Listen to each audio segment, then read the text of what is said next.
50 Cent confirmed it himself, got hit with a cease and desist, and still didn't back down.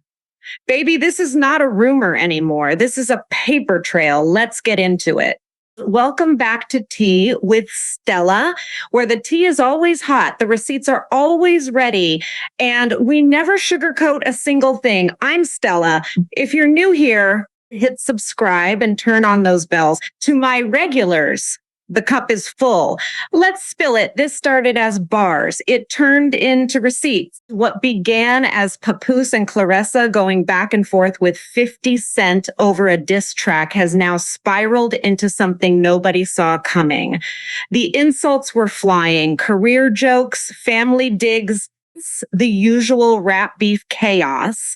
But then 50 Cent did something different. He stopped trading bars and started dropping a completely different kind of ammunition because 50 Cent doesn't fight fair. He doesn't need to. He just needs a screenshot. Nobody wins a war of words against a man who's been doing this since the early 2000s. He's not new to this. While Papoose and Clarissa were busy clapping back with lyrics, 50 was busy pulling up something far more damaging. Alleged proof of a connection between Claressa and a man named Maserati Bud. And just like that, the beef stopped being about music. It became about something a lot more personal. Yo, I didn't make this whole narrative out of nowhere. I'm reposting what was already being said, and that right there is why people are looking at this like 50's not just trolling. He's trolling strategically. Now, meanwhile, Clarissa's trying to clear her name. She said this whole thing started around New Year's when 50 disrespected her. You never even smelt my cat, boy. I never even sneezed on this. Now, Clarissa's out here trying to clear her name. Like, she posting too. And she said this whole thing started around New Year's when 50 disrespected her and Papoose for no reason. I never even sneezed on this. And he up here talking about some, I ain't want to have to expose you, Clarissa. What? How do you recognize a weirdo? Somebody you don't know coming around you 24/7 doing this. Yeah, you all in the back. He got his phone, flip the camera. Oh yeah, look who I'm with. Yeah, look where I'm at. This man been doing that since the first day I met him.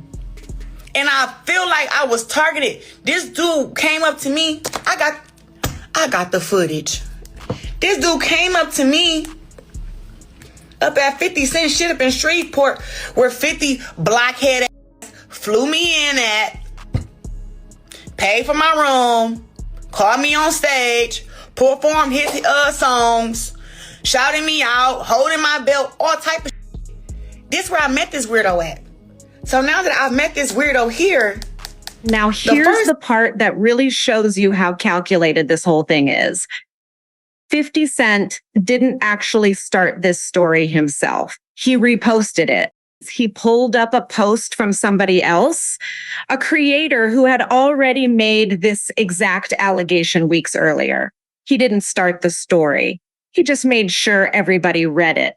That's not an accident, baby. That's a man who knows exactly how the internet works by reposting someone else's content instead of making the claim fresh himself. He gets to play this game where he looks less like the instigator and more like someone just sharing what's already out there. 50 gave somebody else the receipts and let the internet do his dirty work for him. And caught in the middle of all this, a woman who says she barely knew him. According to her own account, she met 50 Cent at one of his events, got flown in, had her room paid for, even got brought on stage. And somewhere in that mix, she allegedly crossed paths with Claressa in a situation she describes as confusing and frankly a little uncomfortable. She says she never even responded to certain messages because she didn't know who she was even dealing with. So while the internet is screaming scandal, there's a real person in the middle of this who seems just as caught off guard as everybody watching. The first picture we ever take, I'm in all white. It's at the all white party that Blockhead threw. So he done threw this party. Let me see, where this shit at? Shit too many. September, September, October. Hold on, go back here. August. This is the picture of me in the bozo right here. Right? This is bozo, right? He made a caption on his page. And the damn caption said, yeah, I'ma slide about this one right here. And it had a song talking about some, yeah, you know, I slide for you. You know, I ride for you. Whatever. And I said, okay, that's weird. He wrote and say, I appreciate the pic. Coach and Manu are family. I stay in Atlanta. Like I said, I'm spinning about you. I didn't even respond to him because I don't even know who you are. What do you mean you're going to spin about me and I don't know you? Don't spin shit. Then she says instead of responding like an artist, 50 started creating a false narrative, suggesting that she has some kind of sexual relation with somebody she says she was never involved in with any capacity. She flat out says there was no romantic or sexual contact. Now let's talk about Claressa's response, because the tone here matters just as much as the words. She came out swinging, saying she never even smelt Maserati Bud, calling the whole thing a lie and threatening legal action. She said there was zero romantic or sexual contact and that blogs reposting this could become part of her evidence. But here's what I noticed. One person sounds like they're explaining. The other sounds like he already knows he's right. 50 Cent has barely flinched through any of this. No panic, no urgency, just confidence. Almost like he already knew exactly how this would play out before he even posted it. Meanwhile, Claressa's response carries a different energy entirely. More defensive. More urgent, more, I need you to believe me right now. And listen, you don't usually need a lawsuit for something that never happened. Confidence and panic do not sound the same. And right now, only one of them is laughing. No sexual contact whatsoever. And because of his platform, legal action is now being pursued. She even said blogs reposting the story may become part of the evidence too, but here's the problem. The internet is not even focused on the denial. They're focused on the screenshots. Because the screenshots being passed around allegedly show messages and meetings asking what time and food done, and then later, you still want to come, asking for address, and even what looks like a shared location. Yeah, 50 did that one. So in the recent post and delete, he drops the text messages that he leaked and exposed Clarissa and Maserati Bud. So online, people are looking at that like, hold on. This is more than just some random gossip. And of course, we secured the text message before he deleted it. So now, whether those text messages tell the full story or whether they're out of context, whether they prove exactly what people are saying, they're a separate conversation. But socially and optically, internet-wise, it's not looking good. And 50 knows exactly what he's doing by keeping the pressure on, reposting content, tagging sources, and letting the internet connect the dots on his own.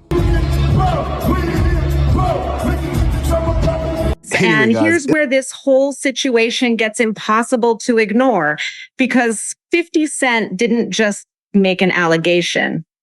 He leaked actual text messages. He posted them, then deleted them almost immediately. But baby, you can delete a post. You can't delete a screenshot. The internet already had it saved before he hit that delete button. And what's in those messages? What time? Food done.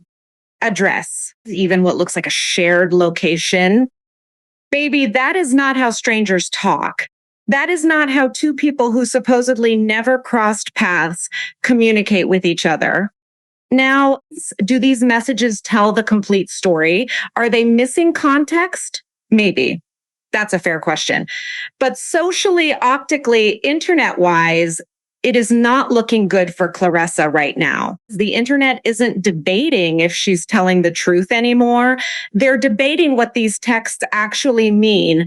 .50 Cent didn't drop a diss track this time. He dropped a paper trail. And in gossip terms, baby, a paper trail beats a denial every single time. So that's today's tea. A diss track that turned into a scandal. A strategic repost that protected 50 from being the original source, a denial that came with a lawsuit attached, and screenshots that the internet refuses to let go of. In this game, bars fade. But screenshots last forever. 2 questions for you today. 1, does Claressa actually have a legal case against 50 Cent? 2, do these leaked texts mean she's got some explaining to do with Papoose? Drop it in the comments. I read every single one. If today's cup hit right, hit that like button. Subscribe to Tea with Stella and share this with somebody who needs to see it. I'm Stella. The tea is always hot here, and I'll see you in the next one.